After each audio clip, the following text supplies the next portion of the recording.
McLean and Co. is this like, they did like 50,000 exit interviews, something like 50,000 exit interviews last year. And fascinating research. Amongst the things they talk about is the top 5 reasons people leave organizations.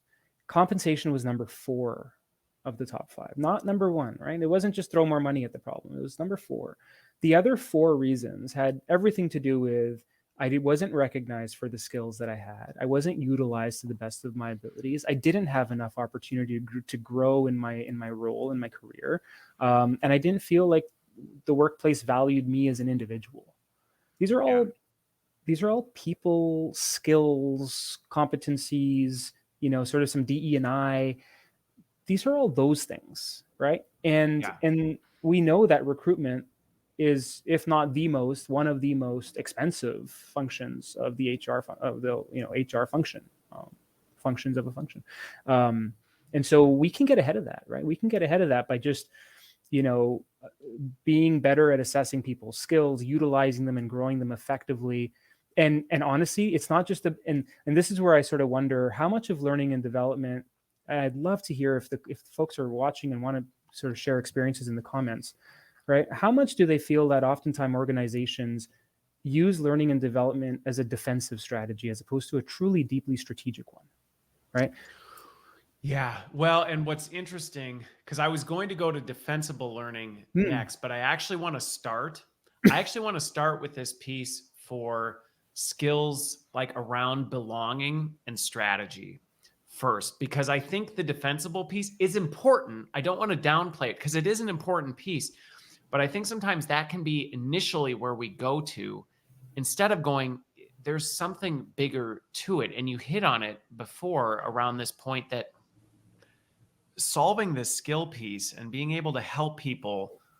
And I think sometimes we focus just on the organizational side, but even for individuals as an individual to know what are your skills and capabilities, it's a win-win in terms Yeah. of creating some of these opportunities to improve career development, to improve a sense of belonging because you know who you are and what you bring to the table. Yeah, absolutely. And again, like it's an everybody wins proposition, right? Because when people, what we often tell our customers, right, is you inherit this skills matrix on steroids, right? And Yeah. so, I'll typically use silly examples. I don't have my cell phone with me, but typically I'll toss a cell phone back and forth. And I'll sort of say, look, if you're hiring a cell phone tosser, right? You know, every job has a series of criteria, right? And so those Sure. criterias can be, maybe it's eye contact with the customer, while cell phone tossing, right? Maybe it's, having your elbow at a certain angle for health and safety prevention, injury prevention in the workplace or whatever, right? Okay. There's criterias to jobs.